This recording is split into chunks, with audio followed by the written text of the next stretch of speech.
Hello friends, વાત કરીએ આપણે પાણીનું શોષણ કરવાની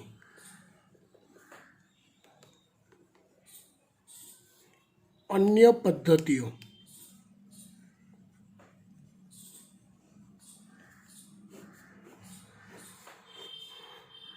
જનરલી વનસ્પતિમાં લાસ્ટ લેક્ચરમાં આપણે જોયું એ પ્રમાણે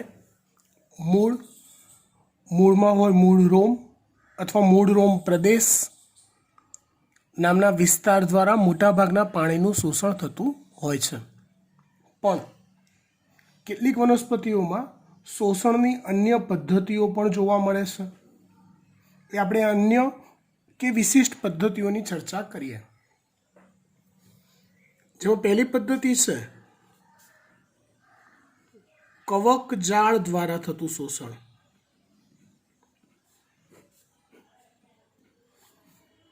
કવક જાળને માઇકોરાઇઝા પણ કહેવાય છે. માઇકોરાઇઝા એ વનસ્પતિના મૂળ અને ફૂગ વચ્ચેનું સહજીવન છે, જેને માઇકોરાઇઝા કહેવાય છે. હવે કેટલીક અનાવૃત બીજધારી વનસ્પતિઓમાં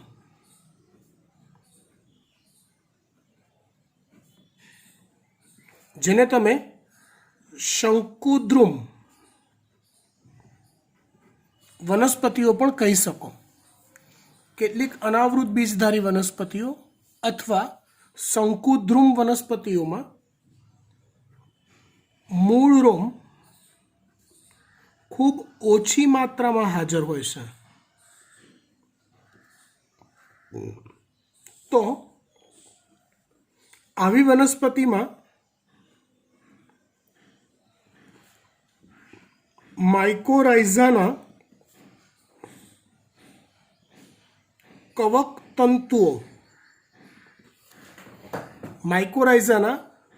તંતુઓ શોષણ સપાટી વધારે છે.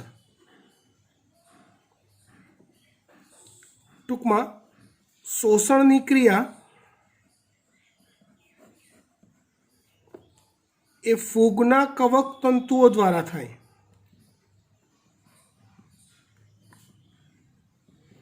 અને બદલામાં વનસ્પતિમાંથી ફૂગ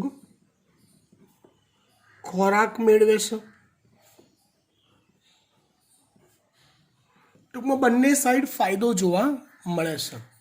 બંને સાઈડ કવક જાળ દ્વારા શોષણ, મૂળ અને ફૂગનું આવું જે સહજીવન છે એને માઇકોરાઇઝા કહેવાય.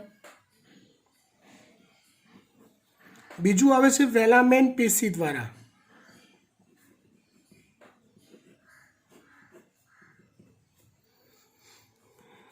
કેટલીક પરરોહી વનસ્પતિ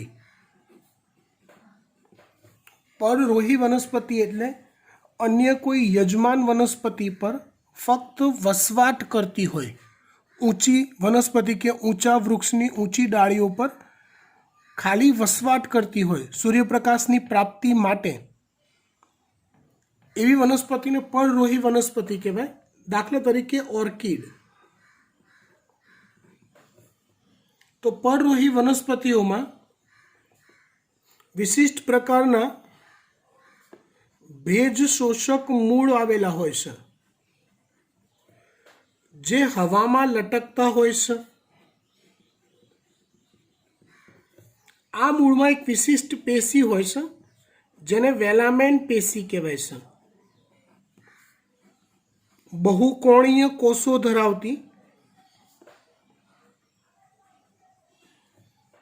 બહુસ્તરીય પેશી છે.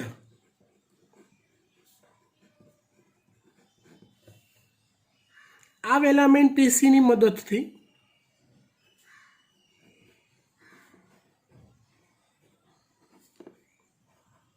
હવામાંના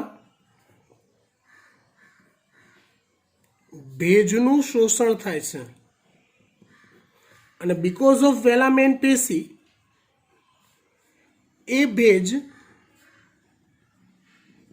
જલવાહક પેશી સુધી પહોંચતા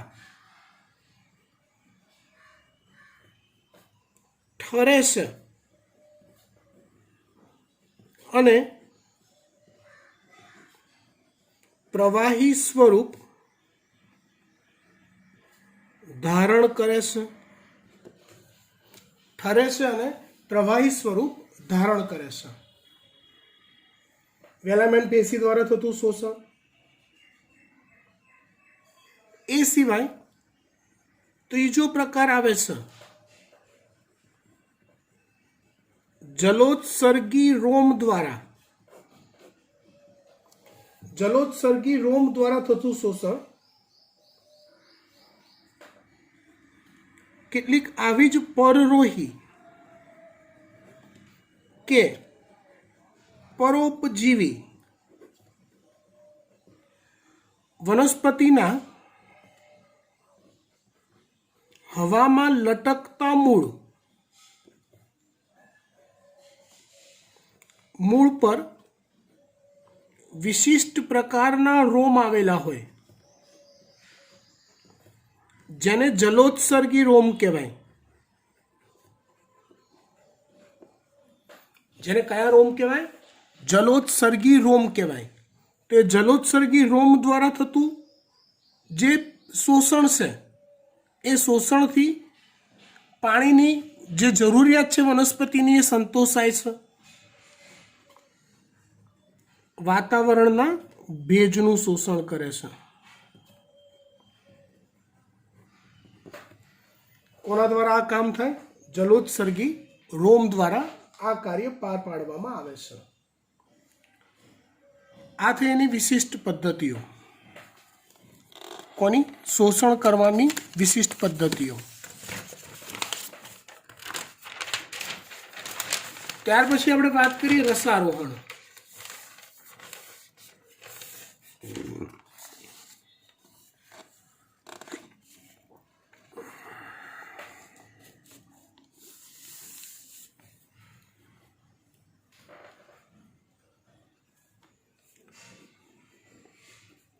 રસારોહણ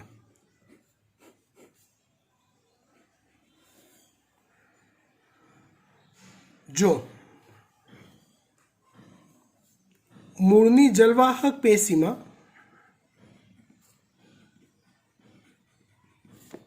રહેલા પાણી તેમજ દ્રાવ્ય ક્ષારો ના ઉર્ધ્વ દિશાના વહનને રસારોહણ કહે છે. મૂળની જલવાહક પેશીમાં રહેલા પાણી અને દ્રાવ્ય ક્ષારોનું ઉર્ધ્વ દિશાનું વહન. કઈ દિશાનું વહન? ઉર્ધ્વ દિશાનું વહન. એને કહેવાય છે રસારોહણ. રસારોહણનો માર્ગ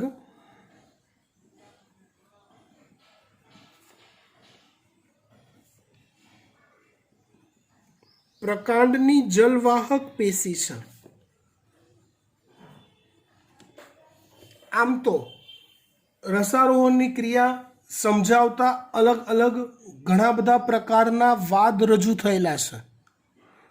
કેમ કે ટિપિકલ વસ્તુ એ છે કે આ ક્રિયા ગુરુત્વાકર્ષણની વિરુદ્ધ દિશામાં થાય છે અને જો કોઈ ક્રિયા ગુરુત્વાકર્ષણની વિરુદ્ધ દિશામાં થતી હોય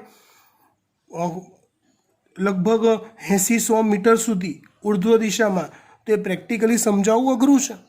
એટલે ઘણા બધા વાદ રજૂ થયેલા છે, સિદ્ધાંત રજૂ થયેલા છે. પણ એ પૈકી જે સ્વીકાર્યવાદ કે સિદ્ધાંત છે એની વાત કરીએ તો એક છે મૂળદાબ સિદ્ધાંત.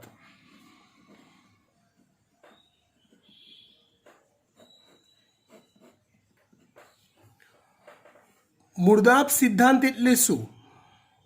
તો સમજો કે ભાઈ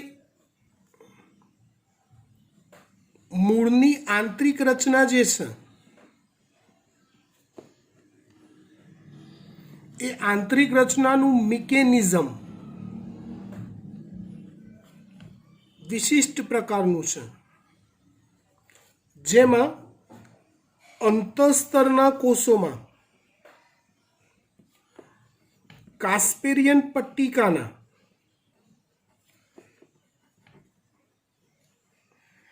સ્થૂલન છે। એટલે શું થાય તો કે અંતઃસ્તર અને ત્યાર પછીના વિસ્તારોમાં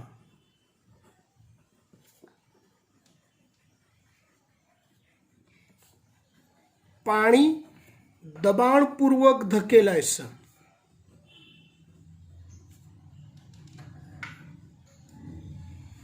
આથી એ પાણીનું અને ક્ષારનું ઉર્ધ્વ વહન થવા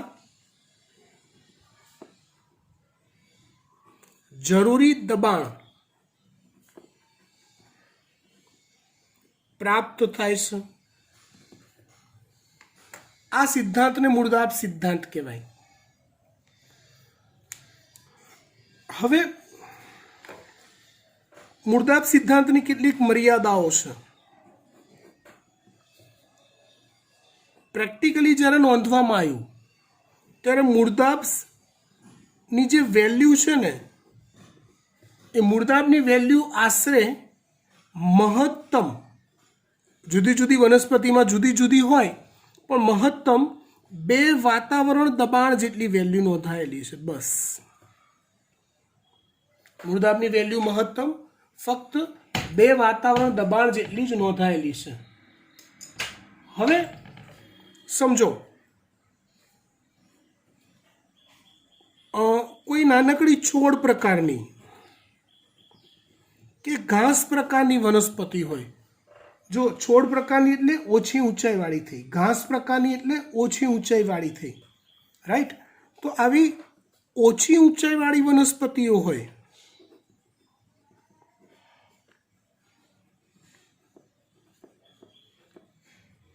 તે વનસ્પતિઓમાં પ્રકાંડની ટોચ સુધી રસારોહણ બને કે મૂળદાબ દ્વારા થઈ શકે અને પાણી પ્રકાંડની ટોચ સુધી પહોંચી પણ શકે। પણ જે વૃક્ષ પ્રકારની વનસ્પતિ છે, ક્ષુપ પ્રકારની છે કે ખૂબ ઊંચા વૃક્ષ પ્રકારની વનસ્પતિ છે, એમાં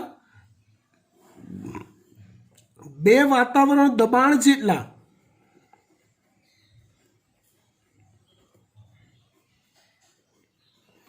નજીવા બળથી પાણી ખૂબ ઊંચે જઈ ન શકે। કારણ માત્ર એટલું કે જવાનું છે ગુરુત્વાકર્ષણની વિરુદ્ધ દિશામાં। એટલે તમારે ગુરુત્વાકર્ષણની વિરુદ્ધ દિશામાં ગતિ કરવી હોય કે કોઈ પદાર્થની કરાવડાવી હોય તો ગુરુત્વાકર્ષણ જે દિશામાં લાગી રહ્યું છે એની વિરુદ્ધ બાજુએ પૂરતું બળ લગાવવું અનિવાર્ય છે। તો જ એ પદાર્થ કે વસ્તુ ગુરુત્વાકર્ષણની વિરુદ્ધ દિશામાં ખૂબ ઊંચે જઈ શકે। એટલે મૂળદાબનું હાજરી કે મૂળદાબના અસ્તિત્વ સામે કોઈ વાંધો નથી। ક્લિયર? મૂળદાબ તો છે જ, પણ રસારોહણ થવા માટે એનું એ એક મુખ્ય પરિબળ તરીકે સ્વીકાર્ય કરવામાં આવતું નથી।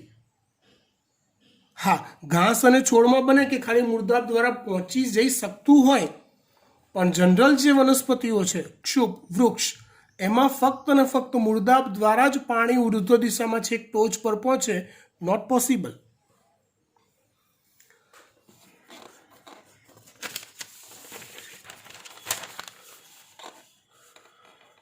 રસારોહણ સમજવા માટેનો જે સ્વીકૃત સિદ્ધાંત છે, એક્સેપ્ટ થયેલો સિદ્ધાંત, સાબિત થયેલો સાચો સિદ્ધાંત જે છે એ સિદ્ધાંત છે ઉત્સેદન,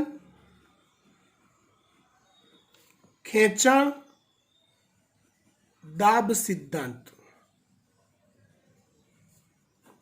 અથવા સંલગ્ન બળ સિદ્ધાંત,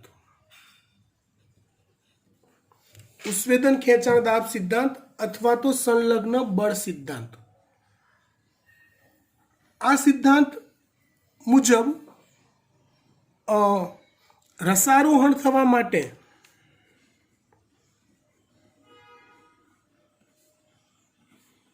ની ઘટના સર્જાવા માટે ટોટલ 3 પરિબળો સંકળાય છે. અને આ સિદ્ધાંત સ્વીકાર્ય છે, એટલે એના વૈજ્ઞાનિકોનું નામ તમને આવડવું જોઈએ. ડિક્સન અને જોલી. ડિક્સન અને જોલી આવા 2 વૈજ્ઞાનિકોએ ભેગા મળીને સિદ્ધાંત આપ્યો હતો. એમના મત મુજબ અહીંયા 3 પરિબળો સંકળાય છે. એક છે સંલગ્ન બળ સિદ્ધાંત.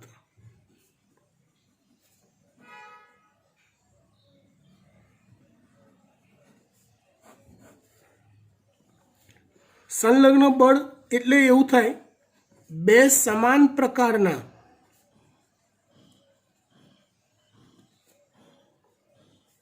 પ્રવાહી અણુઓ વચ્ચે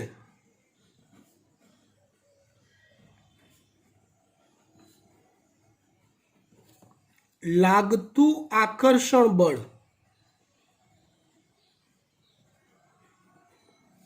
2 સમાન પ્રકારના પ્રવાહી અણુઓ વચ્ચે લાગતું આકર્ષણ બળ, જેને કહેવાય છે સંલગ્ન બળ. જેને કહેવાય છે સંલગ્ન બળ.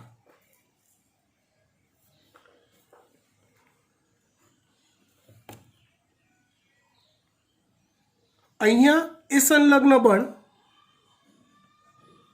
પાણીના અણુ વચ્ચે લાગે છે.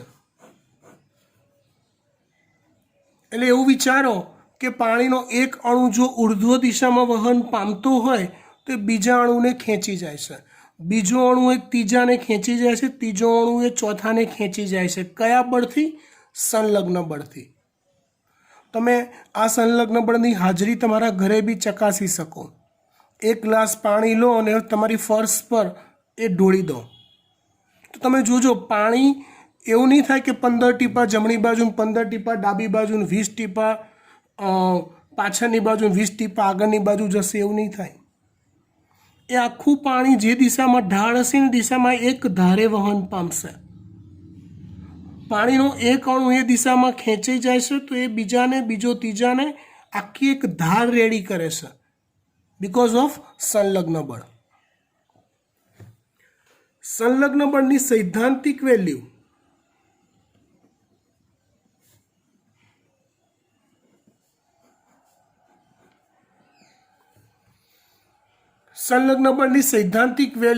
આશરે 1000 વાતાવરણ દબાણ જેટલી છે.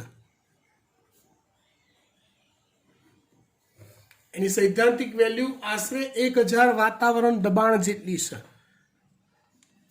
ખૂબ ઊંચામાં ઊંચી વનસ્પતિ લઈ લો તો એના માટે 50 વાતાવરણ દબાણ જેટલું બળ ઇનફ છે, પૂરતું છે. શેના માટે? તો રસારોહણ થવા માટે. મતલબ જો તમે 50 વાતાવરણ દબાણ જેટલું બળ ઊભું કરી શકો છો તો ગુરુત્વાકર્ષણની વિરુદ્ધ દિશામાં 100 થી 120 મીટર ઉપર સુધી તમે પાણીનું વહન થવા દઈ શકો છો. થઈ શકે છે. પણ અહીંયા સંલગ્ન બળનું મૂલ્ય છે 1000 વાતાવરણ દબાણ સૈદ્ધાંતિક. એટલે પ્રેક્ટિકલ મૂલ્ય જે છે એ 40-50 વાતાવરણ દબાણ જેટલું ઓછું હોઈ શકે. રાઈટ? એટલે એ આશરે 900 વાતાવરણ દબાણ જેટલું તો હશે જ હશે. તો એ પણ આપણી જે નીડ છે, આપણી નીડ શું છે? તો કે 50 વાતાવરણ દબાણ જેટલું જો બળ સર્જાય તો આપણું કામ થઈ જાય. તો એના કરતાં તો આ વેલ્યુ આશરે 20 ગણી વધારે છે.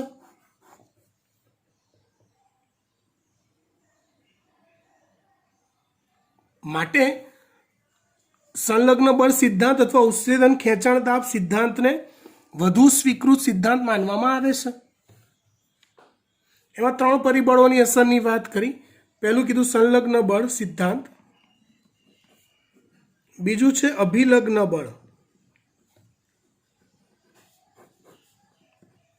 આ બળ એટલે શું? તો કે બે અસમાન પ્રકારના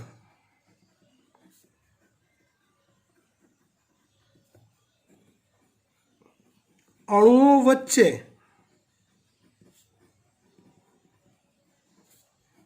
લાગતું આકર્ષણ બળ. બે અસમાન પ્રકારના અણુઓ વચ્ચે લાગતું આકર્ષણ બળ જેને કહેવાય છે અભિલગ્ન બળ. અહીંયા એ આકર્ષણ પાણીના અણુ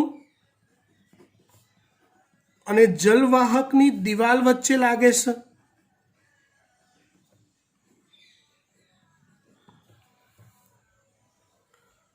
હવે જલવાહક જે છે ને એ ખૂબ સૂક્ષ્મ વ્યાસ ધરાવે છે. આથી એની દિવાલમાં ચારેય બાજુથી અભિલગ્ન બળ લાગે છે.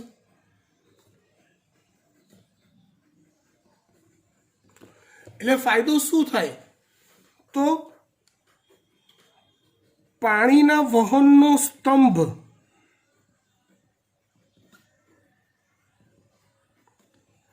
જળવાય છે. દાખલા તરીકે તમે એક પાણીનું ટીપું લઈ અને તમારા ઘરની દિવાલ પર ફેંકો તો એ ટીપું એ દિવાલને ચોંટીને નીચેની તરફ પડશે. માર્ક કરજો, એ દિવાલને વળગીને નીચેની તરફ પડશે. હુલાળીઓ કરીને ભૂસકો નહીં મારે. તો દિવાલને ચોંટીને કેમ રહે છે? એ ટીપું અને નીચે આવે છે. તો ચોંટી રહેવાનું કારણ છે અભિલગ્ન બળ. તો એ ચોંટીને કેમ ના રહ્યું, નીચે કેમ પડી ગયું? તો અહીંયા એ અભિલગ્ન બળ ફક્ત પાણીના ટીપાની એક જ દિવાલ કે એક જ સપાટી પર લાગે છે. અહીંયા એવું કહું છું હું કે ઇમેજ કરવા ટ્રાય કરો. ખૂબ જલવાહક પેશીનો વ્યાસ ખૂબ જ સાંકડો છે.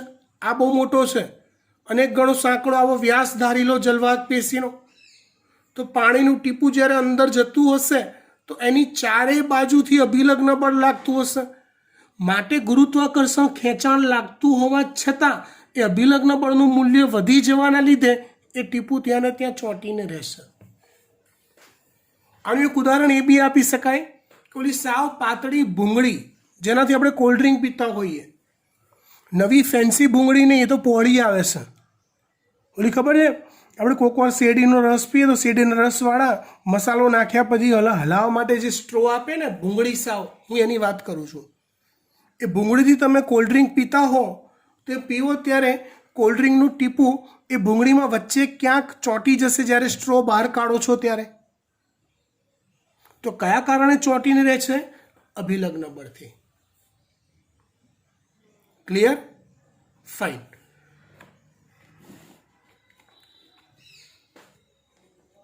ત્રીજું છે ઉત્સ્વેદન ખેંચાણ.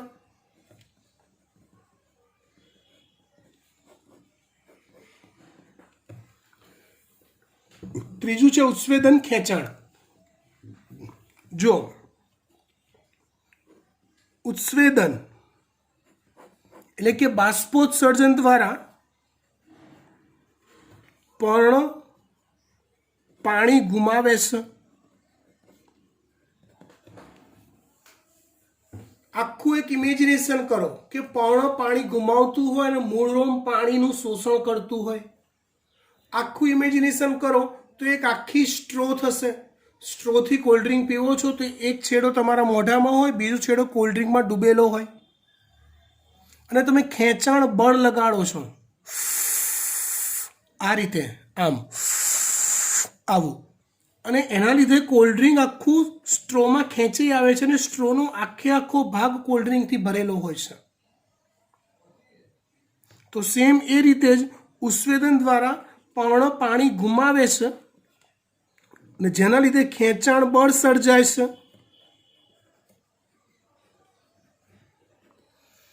જેના માટે એક નવો શબ્દ એવો વપરાય છે કે ઘટતી જતી જળ ક્ષમતાનો ઢાળ રચાય છે. ઘટતી જતી જળ ક્ષમતાનો ઢાળ રચાય છે અને જેના લીધે પાણી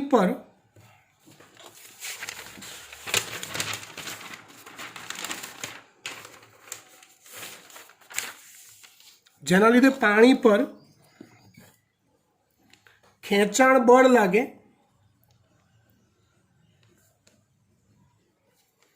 અને પાણીનું ઉર્ધ્વ વહન શક્ય બને. ખેંચાણ બળ લાગે અને પાણીનું ઉર્ધ્વ વહન શક્ય બને.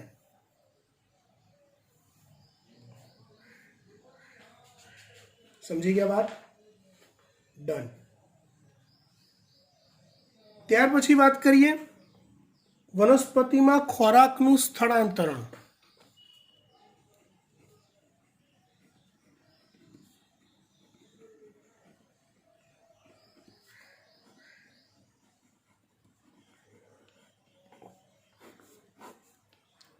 આ ટોપિક થોડોક ટિપિકલ છે બીકોઝ ઓફ ડર્ટી લેંગ્વેજ.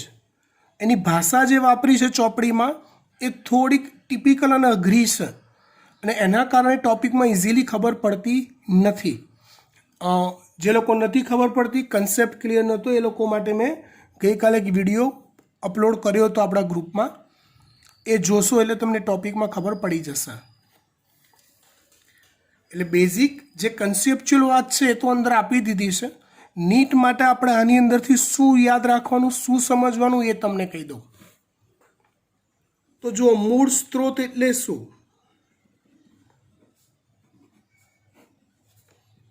તો કે જ્યાં ખોરાકનું ઉત્પાદન થતું હોય.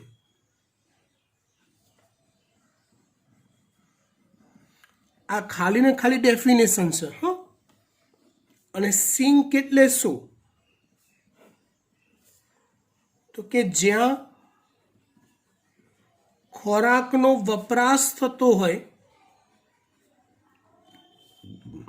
કે સંગ્રહ થતો હોય વધેલા ખોરાકનો, એને સિંક કહેવાય છે. સામાન્ય સંજોગોમાં વાત કરીએ તો માં મૂળ સ્ત્રોત તરીકે કોણ હોય? તો કે મોટે ભાગે પર્ણ હોય. અને સિંક તરીકે કોણ હોય? તો કે પ્રકાશ સંશ્લેષણ ન કરતા, એટલે કે પર્ણ સિવાયના બાકીના બધા જ અંગો હોય. મૂળ પણ હોય, કેમ કે મૂળમાં ખોરાકનો સંગ્રહ થતો હોય છે. આ સામાન્ય સંજોગોની વાત છે.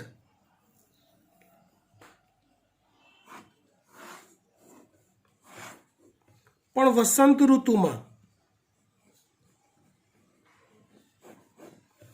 અથવા વનસ્પતિનો જ્યારે વૃદ્ધિ કાળ હોય, પુષ્પોદ્ભવ સારામાં સારા થતો હોય, ફળોનું નિર્માણ વધુ માત્રામાં થતું હોય, અગ્રકલિકાઓની વૃદ્ધિ વધુ માત્રામાં થતી હોય, એવા સંજોગોમાં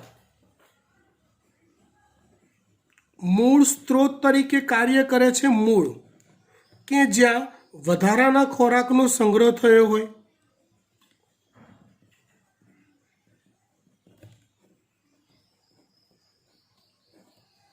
અને સિંક તરીકે કામ કરે છે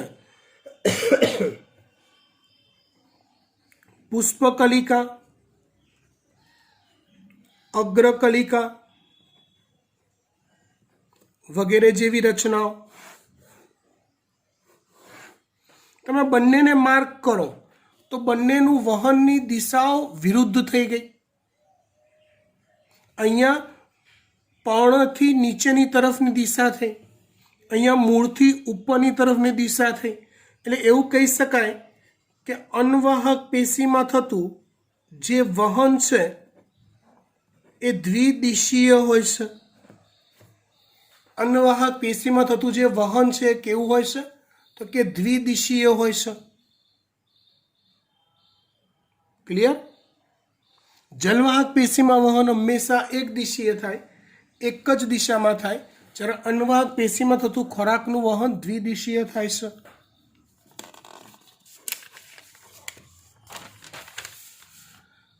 હવે ખોરાકના વહન સાથે સંકળાયેલી કેટલીક અગત્યની વાતો। વનસ્પતિ પ્રકાશ સંશ્લેષણ દ્વારા ખોરાક બનાવે છે કયા સ્વરૂપનો તો કે ગ્લુકોઝ સ્વરૂપનો બનાવે છે। વિવિધ વનસ્પતિ અંગો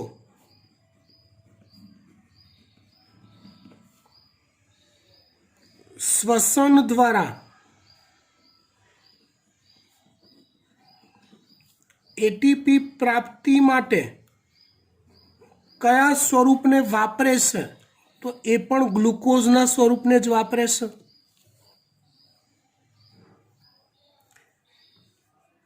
પછી વધારાના ખોરાકનો સંગ્રહ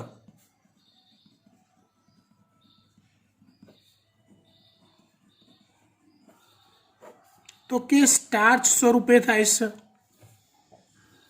અને અન્નવાહક પેશી દ્વારા ખોરાકનું જે વહન છે એ વહન સુક્રોઝ સ્વરૂપે થાય છે। આ બધા શર્કરાના સ્વરૂપ છે, જેમાં એના લક્ષણોમાં થોડોક તફાવત છે, ફેરફાર છે। ગ્લુકોઝ જે છે ને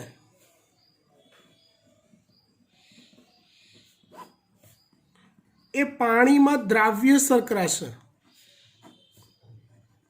અને રિડ્યુસિંગ શર્કરા છે। પાણીમાં દ્રાવ્ય છે તો દ્રાવ્ય સ્વરૂપથી જીવરસમાં ભળી જાય છે, બેસ્ટ। રિડ્યુસિંગ તો એ સરળતાથી રાસાયણિક પ્રક્રિયાઓ દર્શાવે એવી શર્કરા હોય જેને રિડ્યુસિંગ કહેવાય। સ્ટાર્ચ જે છે એ પાણીમાં અદ્રાવ્ય શર્કરા છે અને નોન રિડ્યુસિંગ છે। સવાલ એ થાય પાણીમાં અદ્રાવ્યનો તો અર્થ ખબર પડી, નોન રિડ્યુસિંગ એટલે રાસાયણિક પ્રક્રિયાઓ સરળતાથી ન દર્શાવે એવી શર્કરા થઈ।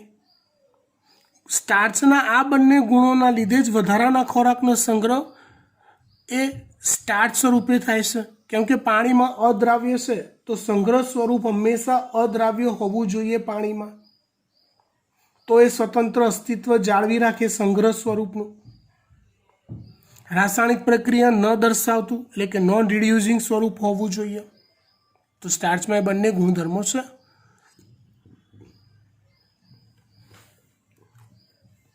સુક્રોઝ જે છે એ બંનેનો એક ગુણ ધરાવે છે। સુક્રોઝ એ પાણીમાં દ્રાવ્ય પણ છે અને નોન રિડ્યુસિંગ પણ છે। સુક્રોઝ એ પાણીમાં દ્રાવ્ય પણ છે અને નોન રિડ્યુસિંગ પણ છે। મતલબ શું? તો એ પાણીમાં દ્રાવ્ય છે તો દ્રાવ્ય છે એટલે વહન સ્વરૂપ હંમેશા દ્રાવ્ય હોવું જોઈએ, તો ગ્લુકોઝ બી વહન સ્વરૂપમાં કામ લાગી શકે, પણ ગ્લુકોઝનો પ્રોબ્લેમ છે કે રિડ્યુસિંગ છે, એ રાસાયણિક પ્રક્રિયાઓ દર્શાવી દેશે। એટલે ચાલની નલિકામાં અથવા અન્નવાહક પેશીમાં જ્યારે એનું વહન થતું હોય ત્યારે જેન્યુન વેમાં વહન ના થાય, એ વહન પામતા રાસાયણિક પ્રક્રિયાઓ કરતું જાય અને પોતાનું સ્વરૂપ બદલી નાખે, મે બી પોસિબલ।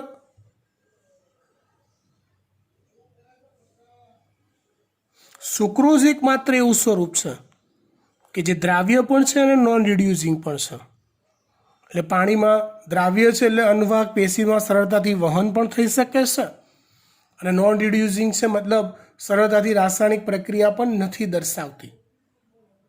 તો વહન માટે આ સ્વરૂપ શ્રેષ્ઠ છે. તમને ફેરવે ક્યાં? તો તમને કઈ જગ્યાએથી શર્કરા વહન પામી રહી છે કે ક્યાં છે એ કહે ને પછી એનું સ્વરૂપ પૂછવામાં આવે. દાખલા તરીકે એવું પૂછવામાં આવે કે ભાઈ પ્રકાશ સંશ્લેષણ દ્વારા ઉત્પન્ન થયેલી શર્કરા અન્નવાહક પેશીમાં કયા સ્વરૂપે વહન પામતી હશે? તો સુક્રોઝ સ્વરૂપે. શર્કરા એ સિંક તરફ પહોંચ્યા પછી મૂળમાં એનો સંગ્રહ કયા સ્વરૂપે થતો હશે? તો સ્ટાર્ચ સ્વરૂપે. શક્તિની પ્રાપ્તિ માટે પ્રકાંડના કોષો એ શર્કરાનો કયા સ્વરૂપમાં વપરાશ કરશે? તો જવાબ આવશે ગ્લુકોઝ સ્વરૂપમાં. આવા ટ્રિકી ક્વેશ્ચન્સ આ ટોપિકમાંથી આવી શકે છે. બાકી એક્ઝેક્ટ કન્સેપ્ટ શું છે એ મેં ઓલો વિડીયો તમને આજે બપોરે ગઈકાલે રાત્રે જે મોકલ્યો હતો એમાંથી તમને સરસ સમજવા મળી જશે. ત્યાર પછી ચેપ્ટરમાં એક ટોપિક બાકી રહેશે, ઉત્સ્વેદન.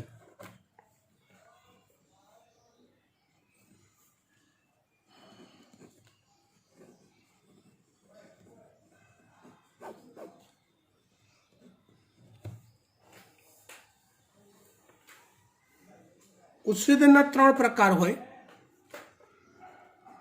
એક છે રંધ્રીય ઉત્સ્વેદન,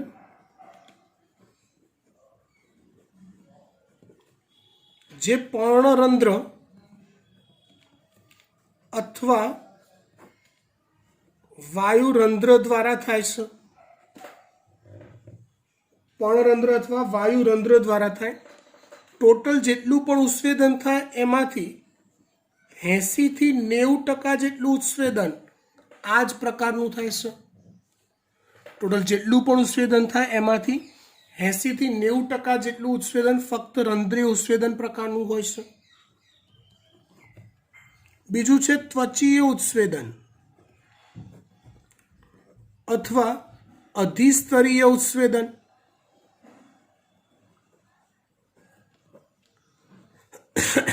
વનસ્પતિના હવાઈ અંગો મીન્સ કે પ્રકાંડ અને પર્ણ એ બંનેના અધિસ્તર દ્વારા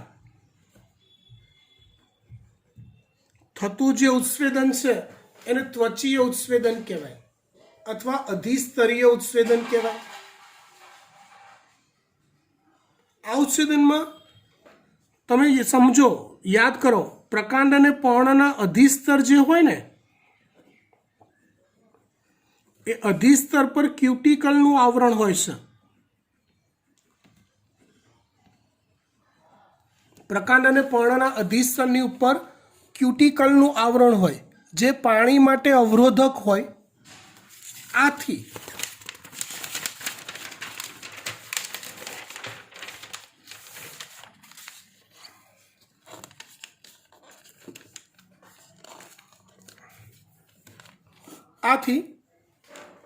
ત્વચીય ઉત્સ્વેદન જે છે અવરોધાય છે, એટલે કે ખૂબ જ ઓછું થાય છે. આશરે જેટલું પણ ઉત્સ્વેદન થતું એના 9%ની આસપાસ ઉત્સ્વેદન ત્વચીય ઉત્સ્વેદન પ્રકારનું થાય છે. કેટલા ટકાની આસપાસ? આશરે 9%ની આસપાસ. ત્યાર પછી ત્રીજો પ્રકાર છે વાત છિદ્રીય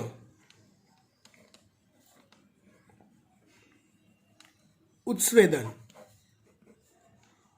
વાત છિદ્રીય અથવા એને હવાદાર છિદ્રીય ઉત્સ્વેદન પણ કહેવાય છે.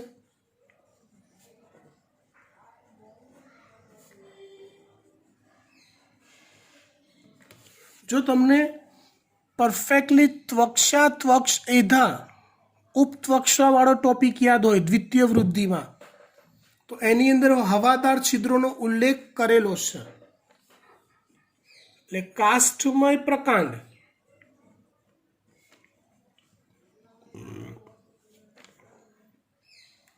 ની સપાટી પર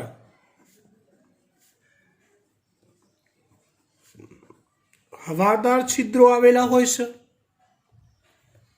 એના દ્વારા થતું જે ઉત્સેદન છે એને હવાદાર છિદ્રીય ઉત્સેદન કહેવાય છે. ટોટલ ઉત્સેદનનો 0.1% થી 1% જેટલું ઉત્સેદન વાત છિદ્રીય અથવા હવાદાર છિદ્રીય ઉત્સેદન પ્રકારનું થાય છે. ત્યાર પછી આપણે વાત કરીએ વાયુરંધ્રોના પ્રકાર. વાયુરંધ્રના પ્રકાર.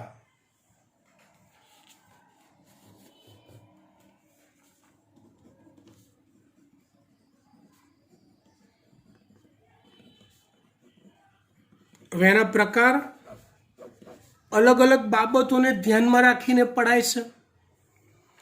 પહેલી બાબત આપણે વિચારીએ તો પહેલી બાબત છે વાયુરંધ્રની વહેંચણી પર આધારિત.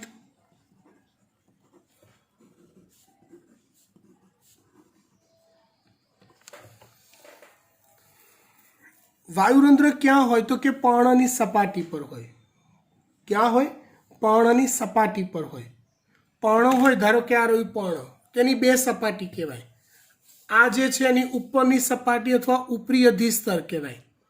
આ છે એની નીચેની સપાટી અથવા અધ અધિસ્તર કહેવાય. તો એ સપાટી પર વાયુરંધ્ર હોય. હવે સપાટી પર એની વહેંચણી કેવી રીતે છે એના આધારે વાયુરંધ્રના પ્રકાર પડે છે.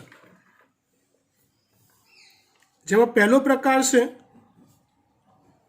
સફરજન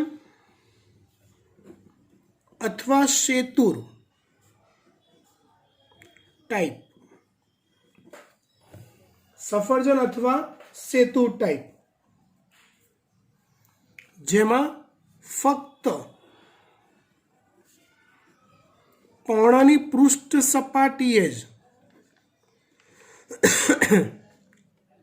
વાયુરંધ્ર જોવા મળે છે. ફક્ત પર્ણની પૃષ્ઠ સપાટીએ જ વાયુરંધ્ર જોવા મળે છે. ત્યાર પછી બીજો પ્રકાર છે પોટેટો ટાઈપ.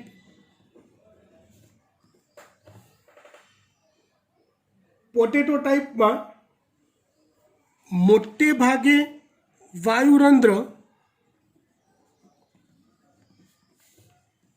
નીચેની સપાટી એટલે કે અધ અધિસ્તરમાં જોવા મળે છે. મોટે ભાગે નીચેની સપાટી અથવા અધ અધિસ્તરમાં વાયુરંધ્ર જોવા મળે છે. ત્રીજો પ્રકાર છે ઓટ પ્રકાર અથવા ઓટ ટાઈપ. આ પ્રકારમાં બંને અધિસ્તરમાં ઉપરી અધિસ્તર અથવા પૃષ્ઠ સપાટી, અધ અધિસ્તર અથવા વક્ષ સપાટી એમ બંને અધિસ્તરમાં સમાન રીતે રંધ્ર વહેંચાયેલા હોય છે.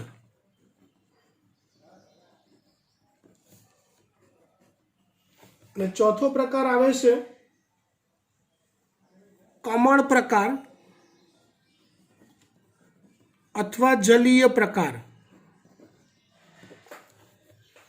કમળ પ્રકાર અથવા જલીય પ્રકારમાં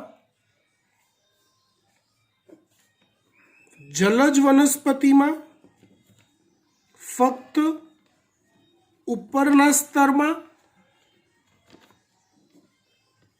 અલ્પ પ્રમાણમાં વાયુરંધ્ર હોય. તેને કમળ ટાઈપ કહેવાય છે.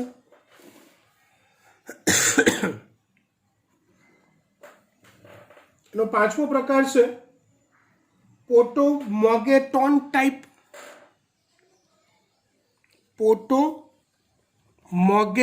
ટાઈપ, ફરીવાર વિચિત્ર નામ છે, પોટોમોગેટોન ટાઈપ. પોટોમોગેટોન ટાઈપમાં વાયુરંધ્રનો અભાવ હોય છે અથવા જો હોય તો મૃત સ્વરૂપના હોય છે, જે નિમજ્જિત જલીય વનસ્પતિ હોય,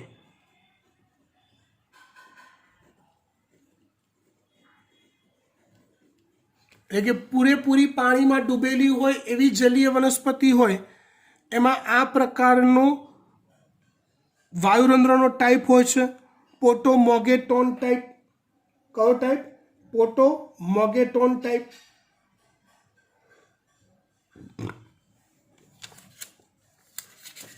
હજી આપણે એ પ્રકારમાં જ છીએ, બી પ્રકારમાં નથી જતા હજી.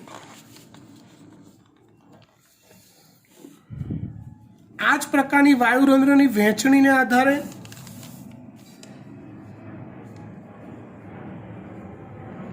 પર્ણોના કેટલાક પ્રકાર પડે છે. આ જ પ્રકારની વાયુરંધ્રની વહેંચણીને આધારે પર્ણોના કેટલાક પ્રકાર પડે છે. પહેલો પ્રકાર છે હાઇપોસ્ટોમેટિક. જો સ્ટોમેટા, ટોમેટા નહીં, સ્ટોમેટા એટલે થાય વાયુરંધ્ર. હાઇપો એટલે થાય નીચે, હાઇપો એટલે થાય નીચે, તો આનો અર્થ થાય વાયુરંધ્ર નીચલા સ્તરમાં હોય, તો એવા પર્ણોને હાઇપોસ્ટોમેટિક પર્ણો કહેવાય.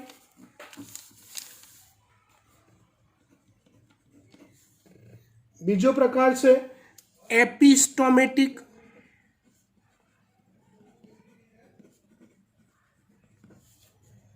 તો વાયુરંધ્ર ઉપરના સ્તરમાં હોય તો એને એપિસ્ટોમેટિક કહેવાય. ત્રીજો પ્રકાર છે એમ્ફિસ્ટોમેટિક.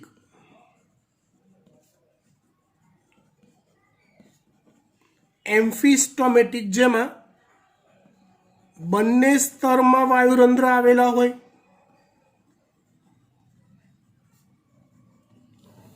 તો એને એમ્ફિસ્ટોમેટિક વાયુરંધ્ર કહેવાય છે. અહીંયા આપણે વાત કરી રહ્યા હતા વાયુરંધ્રના પ્રકાર. શેને આધારે પ્રકાર આપણે કીધા? શેને આધારે આપણે પ્રકાર કીધા? તો ફક્ત વાયુરંધ્રનું સ્થાન અથવા એની વહેંચણી ક્યાં થયેલી છે એના આધારે એના આપણે પ્રકાર કીધા. અહીંથી આગળ આપણે જોઈશું આવતા અંકે. Thank you. આવતા અંકમાં ચેપ્ટર પૂરું થઈ જશે.